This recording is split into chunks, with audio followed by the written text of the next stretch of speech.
I want to welcome each and every one of you. This is such a great, great privilege. And first I got to put my glasses on. There are so many things that we're appreciative of, and one of them, of course, is you coming out to be with us to celebrate Black History Month, and hopefully this will continue to be an annual event.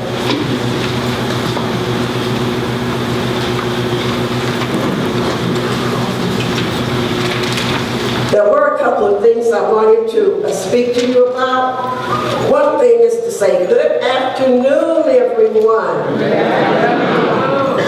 It is an honor and a pleasure to graciously welcome each of you to our Black History Month celebration.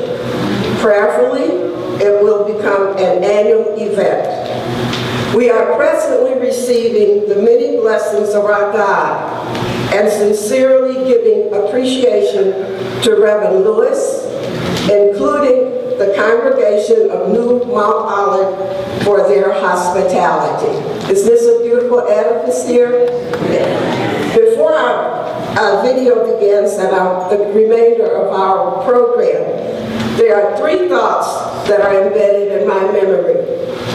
First, let's hear and herald horns of antiquity and always give homage to our ancestors. Let's give a clap for all of our ancestors. I think they deserve it because we would not be here if it were not for them. Secondly, let's be dutiful to ourselves.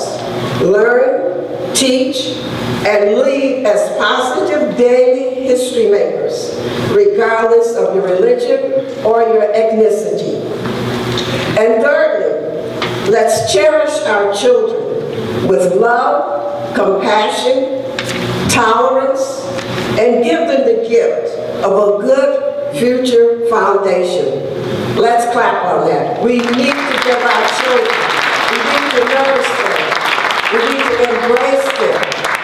We need to let them know that we truly, truly love them and answer their questions, because many times they do have questions and we have to try and come up with answers.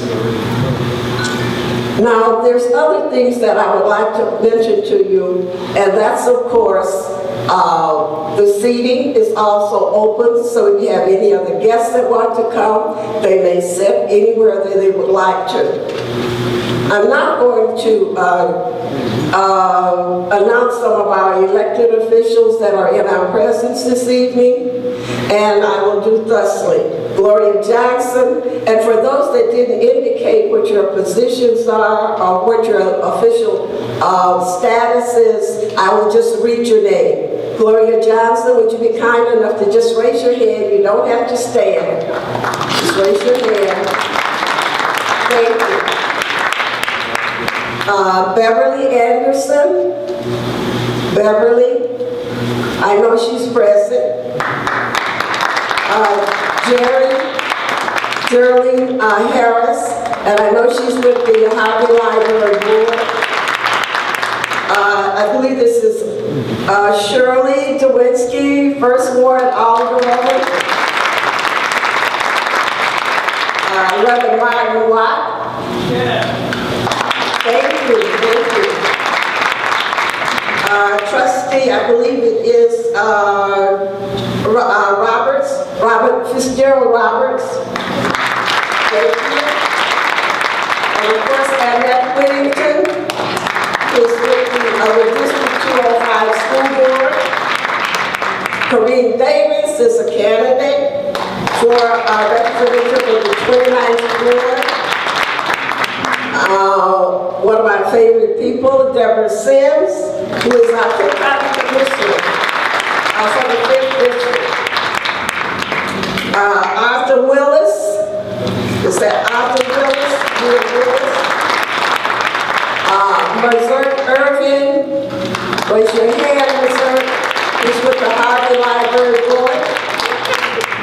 Dr. John Bradley, of course, he is with the Harvey Zoning Board. Jerry Doss, who is with District 205, and he's also our Assistant Superintendent. Henry. She's with the Second Circuit Court, District Court. Thank you, thank you. And now I'm going to turn it back over to our MC, that he can handle everything. And I appreciate your attendance. Thank you. So let us put our hands together for 2018 Unity Begins With You Black History Program.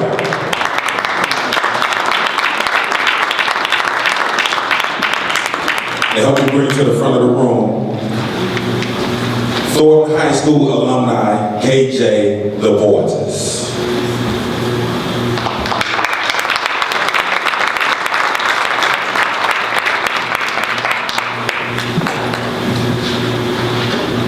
Hi, how are you?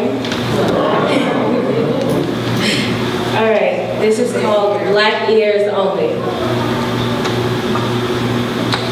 I say this is for black ears only because I know suddenly everyone will want to listen. Secretly spilling cartoon oil in the crevices of their lobes and drinking Flint's water, hoping that the brown from lead pipes will seep into their skin, and now they're waiting on it. The climax coming from angry black voices causing whiplash, like head-on car crashes in the middle of intersections and wanting someone's insurance money. Ball-playing endorsements weren't enough for the nowhere near 4.0 students. Stealing speeches word for word didn't get you the recognition you deserve because they still only hearing Michelle. And again, you misspelled my name. This is as European as it's gonna get. There's no way to whitewash bleach. I think they're still peeping. The revolution shall not be televised. I guess that's why you're stuck on the reruns of us dying. Look here, America. Bernie Mac ain't here anymore to lay the message, so I'll do it for him. We ain't our ancestors accepting pops and backhanded white mouths, foaming at the tips of tongues trying to curse us into running back to where we were snatched from. Unfortunately, there were no gift receipts stapled to our ribbacks. There's no tossing us back when you're through with us, and there's no being through with us because we're still making your world. Until we can dance and slick our baby hairs without you shaking pancakes and laying your malnourished edges, I won't believe that you can live without us. They still trying to listen, so let's face it. We are the life of the party and the parties of your lives, but we are not your entertainment. As a matter of fact, it's your turn to tap dance. Appease and greet me with shaking hands and jazz fingers instead of taking time to linger like unwelcomed funk parading down soul trains. Your long brains have nothing against our masterminds.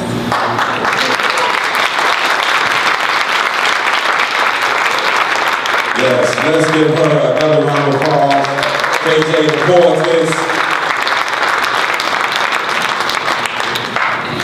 And now to present the Unity Begins With You Awards. Preacher, teacher, and angel of this house, New Mount Olives Baptist Church, Pastor Philander Lewis.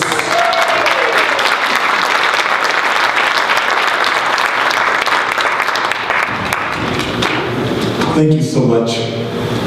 This is a beautiful audience. Why don't you give yourselves a hand? Absolutely awesome. The Bible teaches us, as us with all of its precepts, it is beyond, and even it is beyond principles, but excuse me, it teaches us by way of precept that we are to give honor to whom honor is due, custom to whom custom is due. And it is my distinct privilege to share these two awards, to present these two awards to those who are most deserving, but also understand that I'm sharing with a number of people, and especially of late, saying I am so happy to see what I'm seeing from our young people in this present day generation.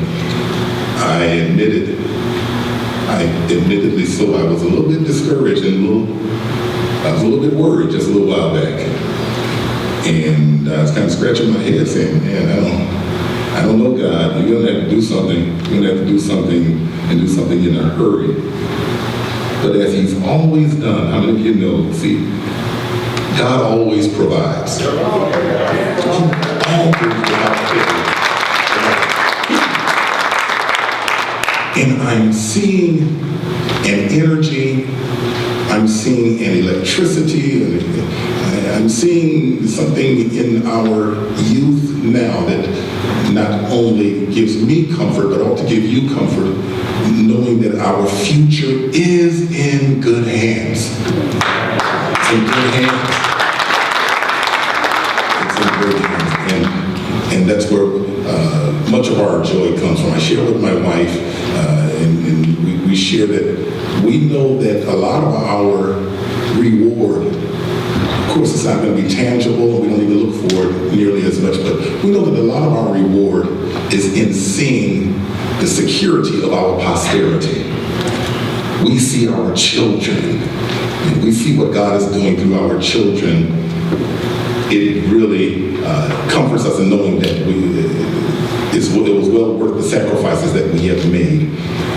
But I said that, and I brought you there so that I can bring you here, and that is because our youth and our young people, I want you to know that without those who blazed the trails before you, you would not have the opportunities that you so engage today. Someone said that before you can know where you're going, you've got to know where you've come from. Am I right about it? You must know. And I like to add an addendum, and that is not only should you know, but you should always appreciate where you've come from. Know that where you stand today is not just on the floors with blue carpeting, but you are standing on the shoulders of lives who have not only blazed a trail, but who have sacrificed and given of themselves so that you can have the blessed opportunity to progress towards your the divine assignment on your lives. So today, I say to not only our young people, but our community, this rich, illustrious community, we have so much to be excited about, so much to be thankful for, because when God blessed the city of Harvey, He's blessed us with the best. Come on, somebody. He's blessed us with the best. And it is my distinct privilege, and I will read just a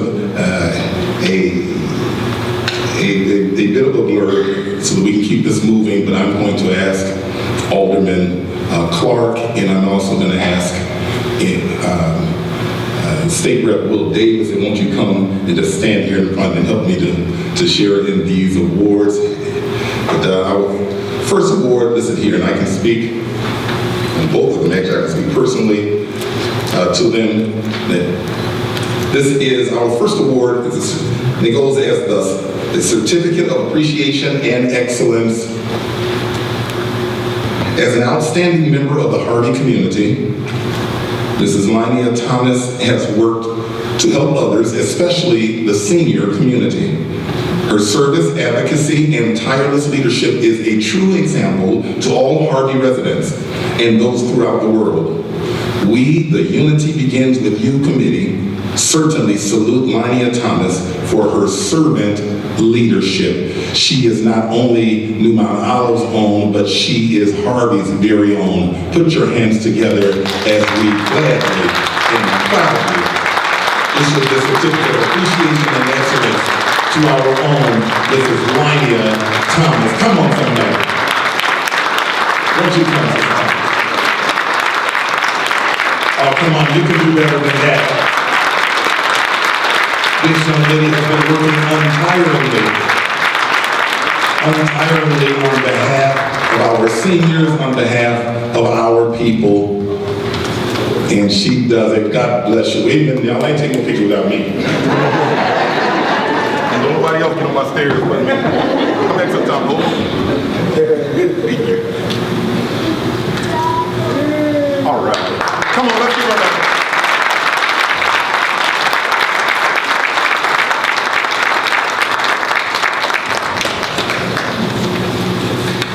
Also, as an outstanding member of the Harvey community, Philip L. Beckham Jr. dedicated his life to the service of others.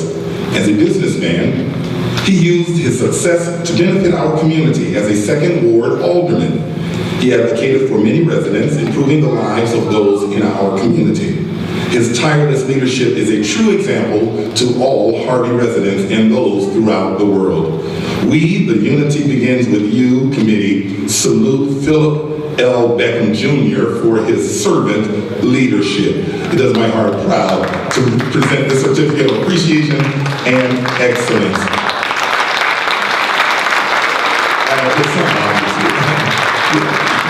Come on.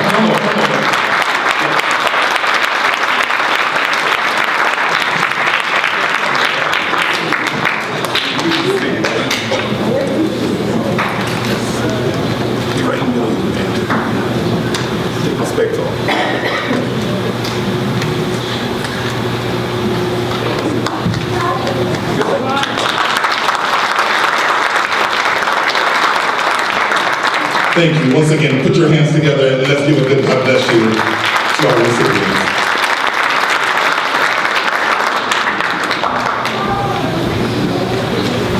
And now, under the direction of videographer Kamani Rush, presenting our Black History video titled, What is Black History Month?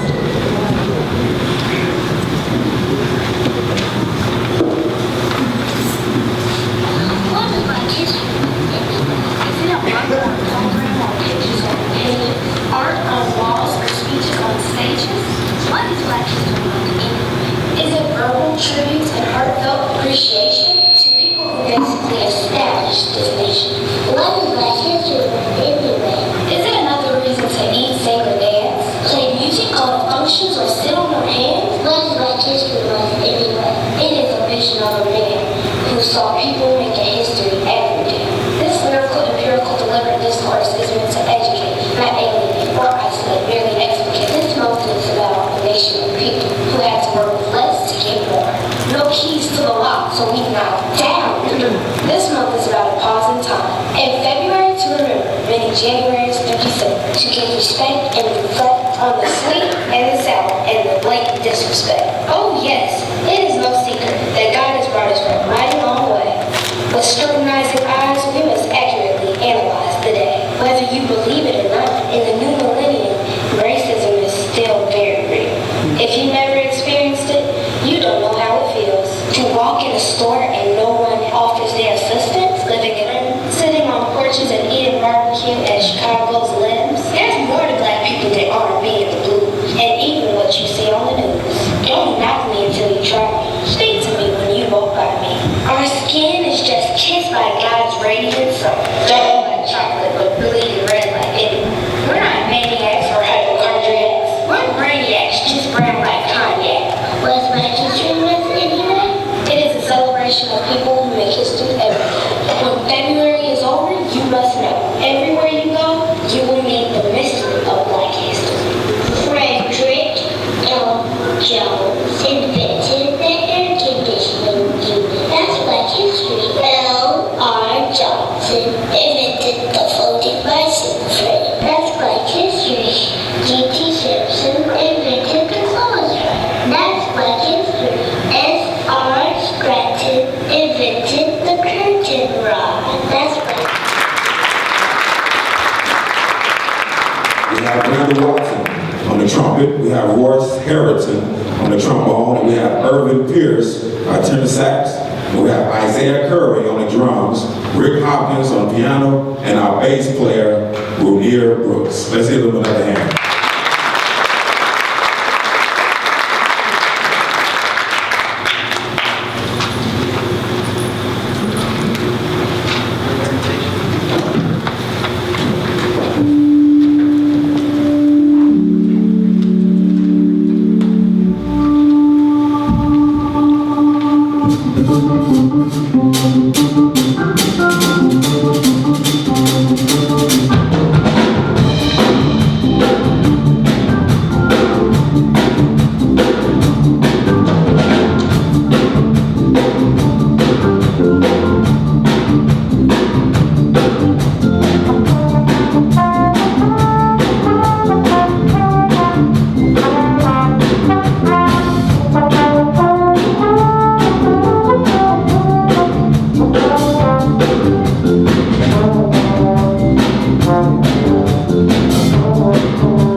Thank you so much. Didn't they do a wonderful job? Come on, let's give them encouragement for them.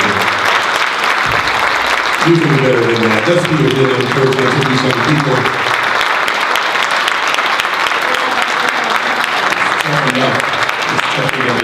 They did an excellent job. I was sitting there thinking, listening to them and enjoying the Herald, and I looked around the room and I saw people bobbing their heads and tapping their feet, and I thought, my God, most of those songs are older.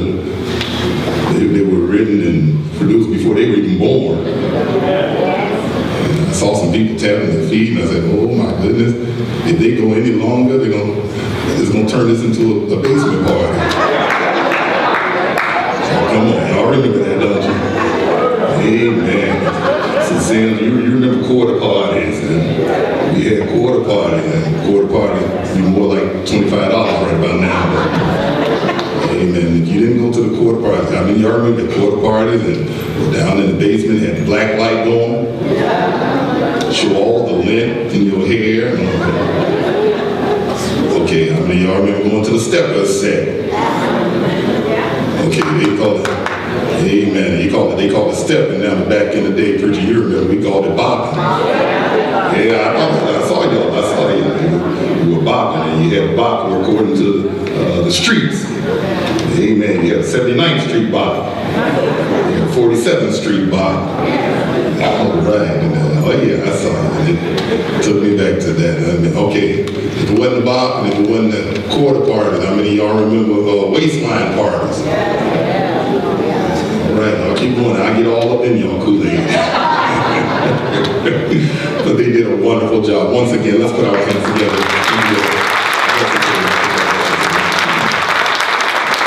Just before I introduce our speaker, we do want to give kudos to and applause to, once again, even though he was up earlier with us in our awards, we certainly don't want to miss out on acknowledging anyone. Our own state representative, Will Davis. Give him a good God bless you.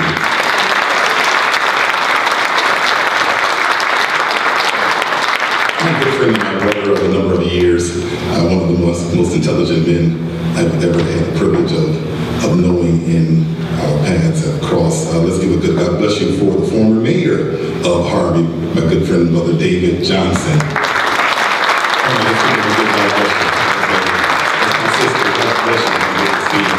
And I said a number of pastors and preachers. In fact, all our pastors and preachers, it doesn't matter if you're a pastor, preacher, if you're an associate, if you're a minister, if you're an elder, if you're a suffragan, if you're a potentate, if you just ain't potent, amen, just wave your hand. Thank you. Pastor, good to see you, brother. Good to see you. All right, we want everyone to know all of you are important. Listen, it is time to receive our speaker for today. Now, how many of you know, see, Black history is Harvey history. Black history is state history. Black history is world history. Black history is creation history. It is us, and it comes from us, through us, and for which we ought to be ever thankful and grateful, because you are a living example of what God intended in the first place. And when it comes to his intentional will, circumstances will never be able to negate the power nor the profundity of what God intended. And I'm thankful and I'm grateful and I'm excited and encouraged every day, knowing that even though the circumstances of life may be present before us, but it will not ever negate what God intended and certainly what he ultimately will perform. And when God saw eternity on the landscape of his own mind, he included you in that picture. Isn't it wonderful to know that he thought of you then, he's thinking of you now, he will continue to think of us in the future. Give yourselves a hand.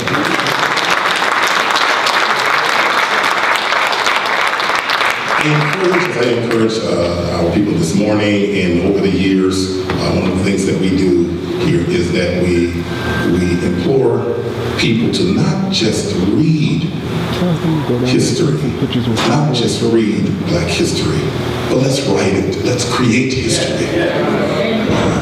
As you deal with Black history, it challenges us to deal with Black future as well. And so I'm in the business of not only reminding our children and reminding our people of the illustrious, of our illustrious historical background, but also reminding us of what can happen when you trust God to move on that which He is inviting you to. And today I invite you to hear the words of this, my brother. Remember, it is the words. God formed the world by words. He said, "Let there be," and it became. Words have the power to inspire, and I'm discovering if you want to move worlds, and you want to move men out of the world, you've got to employ and engage the power of inspiration with words. But not only that, once you employ the power of inspiration to get men and bring men, as Jesus does, bring men out of the world, now you use the power of information to bring the world out of them. And today we have one who has shown the gifting of inspiration. And I want you to receive our very own, my friend, my brother, and he is a friend to this community, to this city, and certainly to the 3rd Ward. Won't you, everybody, we need to stretch anyway. Won't you stand to your feet and receive 3rd Ward Alderman Christopher Clark. Come on, make him feel welcome. Give him a good God bless you. Come on, make him feel welcome.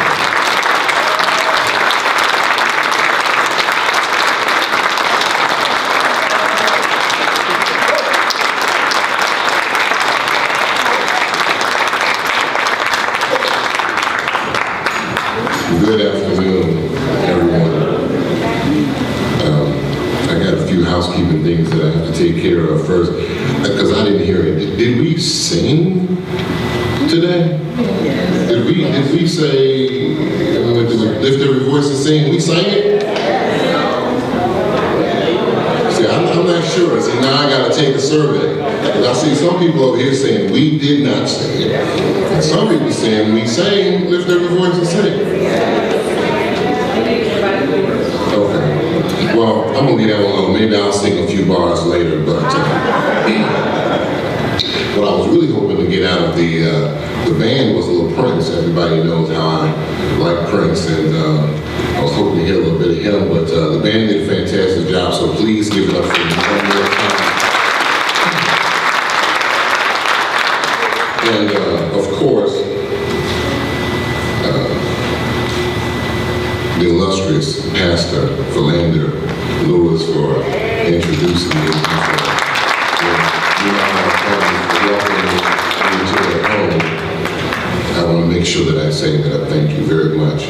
All of you, our elected officials, our clergy members, but honestly, the way I look at it, I look at many, if not most of you, as family and friends.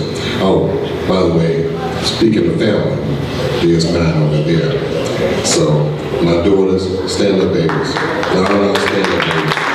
Because what happens is people don't know what really makes my heart turn. So, I just want to make sure.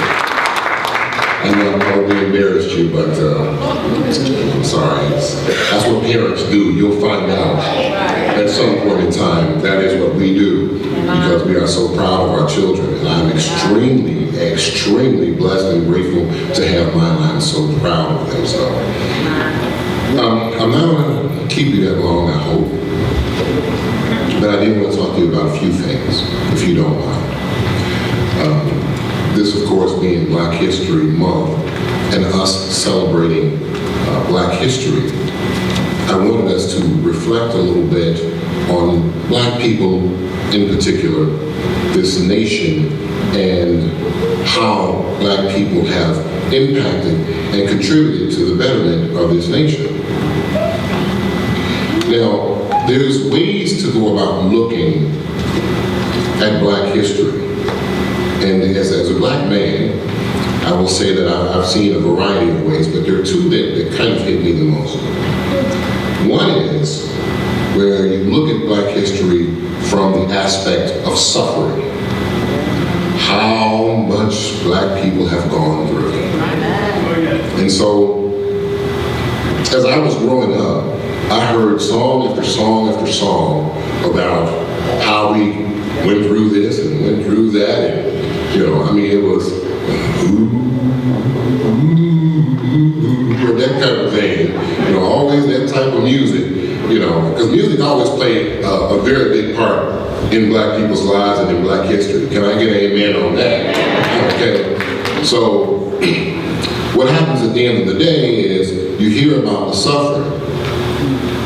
But as I got older, and I began to learn a little bit more, and I began to learn a little bit more about black history, I learned that black history was not really about the suffering. It was about the survival and the success of a people, okay? So what I learned from that is that over time, if there's anything that you're going through in your life, anything that you have to deal with in your life that you need an answer to, go to Black History and look it up. I actually have two things. The first thing is the Bible, okay? If you got any problems, if you're going through anything in your life, all you have to do is go to the Bible, check it out. You'll probably find your story in that, but because Reverend Lewis covered that this morning, I'm not going to preach on that. But I will say Black history, whatever it is that you're going through, whatever it is that you're going through, you can find a way to survive it by looking through Black history. Just to give you an example. There were, everybody know what hog maws, pig feet, hog head cheese, chitterlings, those types of things. Those things came from, because the simple fact is, the slave master wanted to give the slaves the lesser quality food, and he wanted to keep the better quality food for himself. This just about makes sense, I guess, if, depending on how you look at it. But if you have a sister, an old black mother with a pot, she can take those things that were a little bit of nothing and make them into something. That's how we got through and how we got over. Whatever the problem was in the black community, we made sure that we came up with an answer for it. So I guess it's a mother, necessity is the mother of invention. Well, I guess at one time, being black was the mother to solving hard problems, because we came up with a way to solve just about everything. But when I look at black history, I also see that there's a way for us to solve our problems today. So if you don't mind for a minute, I'd like to just talk about today, where we are today as black people, and specifically where we are in this particular community. Whenever there has been a problem in this community, in other black communities, in the United States of America, there was always a way for us to find our way through. And the way we found out our way through is encapsulated in 4 words. And that's what I'm here to speak on. Unity begins with you. Now, when we look at that, we look at the leaders in black history, and we say that there's all of these leaders that we've had before, that have come before us. But there was something that came before those leaders, okay? So for every leader that there was, every leader that you can think of in black history, there was something that came before those leaders. That one thing that came before those leaders was unity. Because people, individual people, ordinary people, such as Levi Coffin, people you probably never heard of, John Fairfield, Isaac T. Hopper, Obadiah Bush, that's from what I understand, one of George Bush's predecessors. Elizabeth Rouse Comstock, Moses Dixon, Asa Drury, Lewis Hayden. Because of those types of people who came together in unity, they were able to allow a young woman by the name of Araminta Ross. Does anybody know who that is? You all know her as Harriet Tubman, to go along a thing called the Underground Railroad. But there could have been no Harriet Tubman if there was not for those people coming together in unity to help themselves. Could a Harriet Tubman have even existed? In 1909, it was 1908, 1909, right here in the state of Illinois, in Springfield, there was a riot, a race riot. And a few people decided that they wanted to get together in unity over an idea. You may know some of these people: Mary White Ovington, Oswald Garrison Villard, William English Rawlings. Still don't know those people, do you? Dr. Henry Moskowitz. How about this one? W.E.B. Du Bois. Everybody know him? Okay. And those people got together, and of course they formed the NAACP. Once again, unity of people coming together with one purpose, one calling to make a difference in their community. If it were not for the NAACP, a young man by the name of Thurgood Marshall would have never existed. And so we would not have had all of those seminal legal cases, most of which we know, Brown v. Board of Education. But we also would not have had the first black Supreme Court justice in the United States. But it was because of people coming together that we were able to create that. Now, of course, there's more. A group of people decided to get together in a place called Montgomery, Alabama. And they decided that they want to take their time and start a bus boycott. And because of them, they were able to get a 26-year-old man from, what was it, the Dexter Baptist Church in Montgomery, Alabama, to lead a bus boycott. And as a result, that young man, you know that one, Martin Luther King Jr., rose to a level in Black history where he is the most recognized name in Black history today. But it was before there was Martin Luther King, there was unity. Before there was a Thurgood Marshall, there was unity. Before there was a Harriet Tubman, there was unity. So what we see basically is the key to our issue whenever we want to make a change in our lives or in our community is that we must come together in unity. Okay? Y'all following me? Because y'all might be quiet out there. Like, this is church, isn't it? Because I can start a call and response if that's what y'all want me to do. Okay? But we come together in unity. I mean, unity does a lot of things because unity is powerful. Unity took a skinny black man from Chicago with a funny sounding name and made him the 44th and first black president of the United States of America. That's what unity does. But how do we use that here in Harvard? How do we begin to make our lives just a little bit better? Well, we have to come together as well. Okay, but I want to make this clear. Because first of all, I feel like I'm talking to my family because I look out here and I see just about everybody I know anyway. But we don't have to just unite. Okay?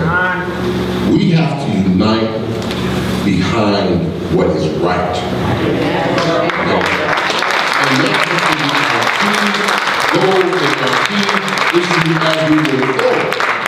Because we can't just say, look, the gangs got together, they united.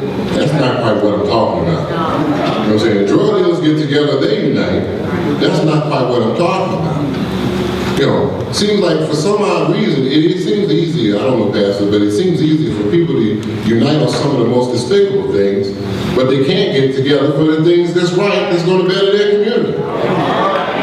But we are in a position to do so. So, when I look at Black history, I look at it and I say, okay, how can we use this for what we have today in the city of Harlem? Well, the first thing I think we have to understand is that unity does not mean uniformity. Most people have a misunderstanding of unity to say that in order for you to unite with me, you have to look like me, talk like me, think like me, do everything that I say I want you to do, and agree 100% with me. And that rarely ever happens in life, and if anybody in here is married, you realize that that rarely happens in any relationship. But one thing you know for sure is, with unity, that is not a requirement. Actually, Martin Luther King said that unity does not mean uniformity. And that's why he was able to accept help from everyone, no matter what race, creed, religion, the social status, or anything like that. He decided that, you know what, he would have help from everyone, because help from everyone is what it was all about. It wasn't solely about race. Though it was about race to some degree, it wasn't solely about race. It was about justice and equality. And in that justice and equality was a place for the black man and woman. And that's what the struggle was all about. But because of that justice and equality, we see that we're supposed to have better lives here in Harvey, Illinois. For justice and equality, we're supposed to be able to live in a safe community. That fight for justice and equality means that we're supposed to have good police protection, good fire protection, lights, streets, curbs, and sidewalks. That's what that fight for justice and equality meant.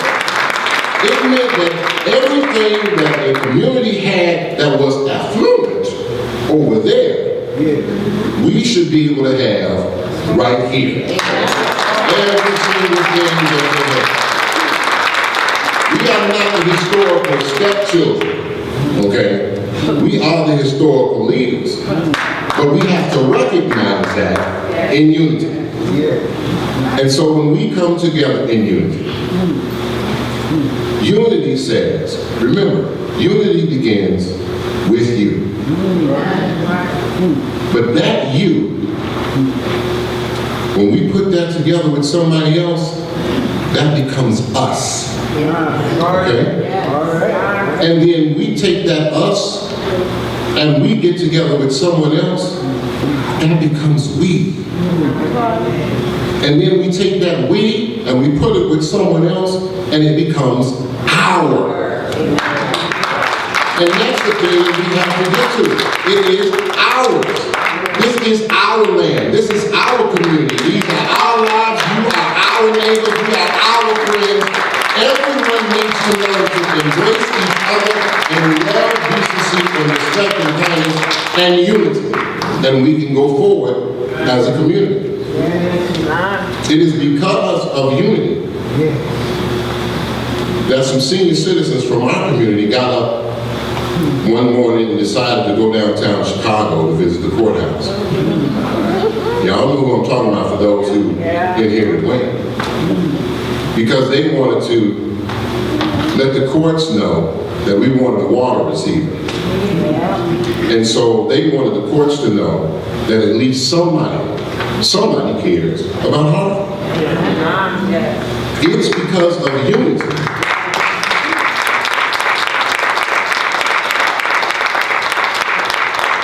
It's because of unity that other people in our community decided that they wanted to put together a referendum on term limits. Okay?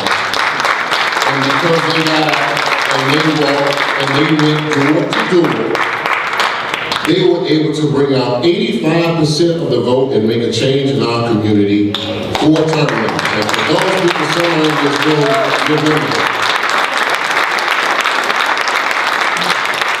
it was because of unity that people decided in Harvey that they wanted a primary for their electoral system.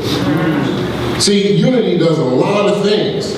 Unity doesn't just clean up blocks, you know. Unity doesn't just bring a family reunion together. Unity brings a community together. Unity is what makes a community, period. No way you slice it. But unity begins with who? You. It is because of the unity of this community, and it is because of your unity specifically, that I'm able to say that I am running for mayor in the city of Harvey. Because of you.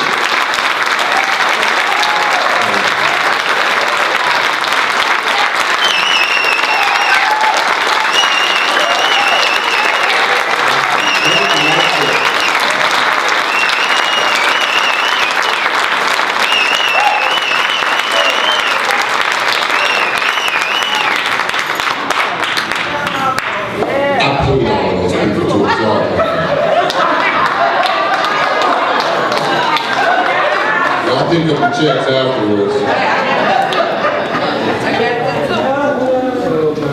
But that's what unity does.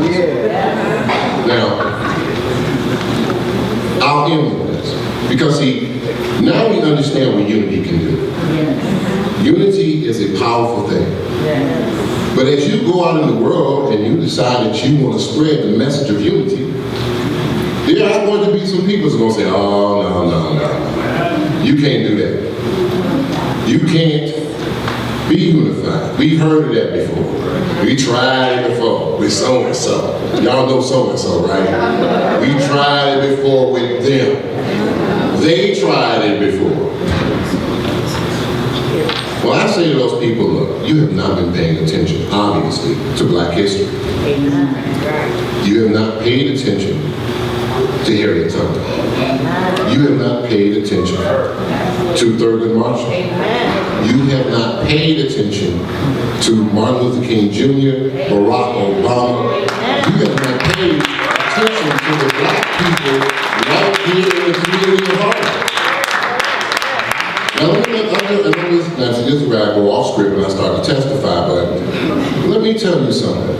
I have never ever seen a more tenacious people than I have ever seen in Harvey, Illinois. I have never seen in my life. And you may have seen some things, but I'm talking about my life in particular. Because why I'm here, I've never seen that before. I've never seen the people that's been able to go through the things that Harveyites have gone through, and they're still here.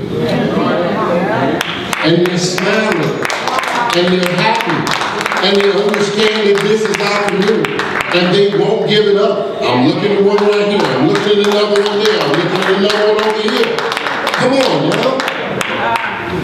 These people have been through some things. And no matter what they go through, they are still here. And I am honestly blessed to have you. To have you as a friend, to have so many of you as colleagues, and to be standing before you today. But what I want you to do is keep in mind that no matter how much they may try to discourage unity, you got your backup already. You got great leaders before you that have shown how it is done. So all you have to do, the only thing that you have to do is just one simple thing. One simple thing. Is just remember, like I said earlier, and you makes an us. Us makes a we make an our. This is our community. We're going to fight for our community. We're going to strive for our community. No matter how we slice it, no matter how you dissect it, No matter how you try to figure it out, one thing you know for sure, it ends with you. So thank you very much. I think I said something more than I really appreciate you. God bless you.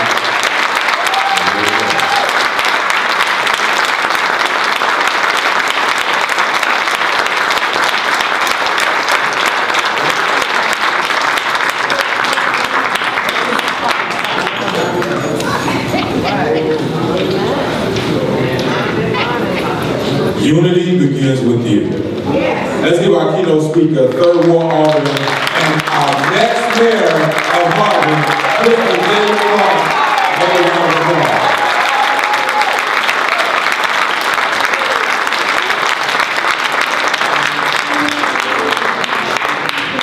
And as our band reassemble themselves to close us out, we want to thank all of our elected officials and our candidates for March 20th primary elections, and especially Pastor Philander Lewis for hosting our program. We would also like to thank the committee of Unity Begins With You. Let's give them a hand.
you really enjoy yourself? Wasn't this wonderful?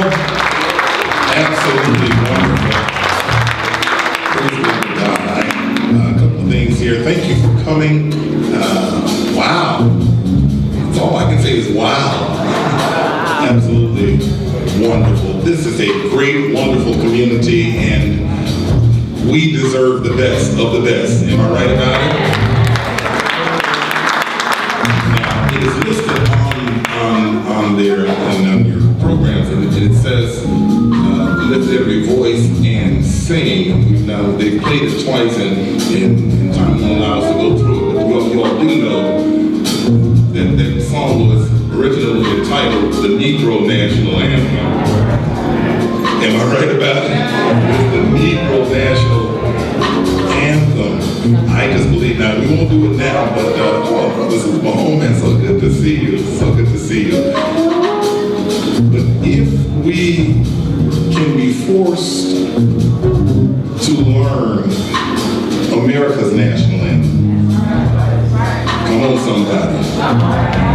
We should at least be willing to encourage our own children and our own people to learn and not just lift every voice and sing, but the Negro National Anthem. Amen. That might be a good petition to start. And I better not see nobody kneeling, but we should all at least be able to stand for the Negro National Anthem. Come on, let's praise God for that. Thank you so much. Wonderful job. Thank you for coming. Food is prepared. Next door, you have to go out. You go out the front, just kind of loop around, and go to the north side of the building, up the stairs. And I understand I know I smell some macaroni and cheese. I know I smell some chicken. And I think I even smell some Kool-Aid. I have distinct notes. But we want to close out in prayer. Let's close out in prayer, thanking God for this blessed opportunity before us. And I want you to continue to pray. I'm going to pray for our community. Pray for our community. Pray for Alderman, soon to be Mayor Christopher Clark. Let's pray. His safe passage, that God would continue to lead him and guide him and grant him his hand of favor. Heads are bowed. Gracious God, our Father in heaven, we come to you in the eternally blessed name of your Son, thanking you once again for the present of your presence. It's your presence, dear God, that makes it all possible. You didn't have to do it, but we're ever grateful and thankful that you continue to show up even though we don't deserve it. You continue to be by our side. I pray in the name of Jesus that you will continue to move in this community. Thank you for the lives of these, our people, our citizens, who continue to not only reflect the illustrious history of the past, but who have availed themselves to write new history, to write new tablets and new scripts that will be indelibly embedded into the lives and the hearts of our posterity and even beyond. We pray, dear God, that you get the glory in all things. I pray in the name of Jesus that you would now bless the food that has been prepared, and those who have taken up themselves and given up themselves to prepare it. Bless them and keep them. Bless Alderman Clark. Have your way, and I pray for your spirit of anointing upon him, his life, his family, and once again, this people. Help us to become unified, knowing that no matter what side of town we are, no matter what our color, no matter what our race, no matter what our ethnicity, no matter what our religious background, when the forest is on fire, we all have something in common. I pray in the name of Jesus that you would help us to recognize and even more so embrace your way of escape, so that we may not only escape the poverty and the pains of our past, but that we may move into the fortunes of our future. It's all for your glory. Grant us safe passage as we leave this place. Grant peace our way.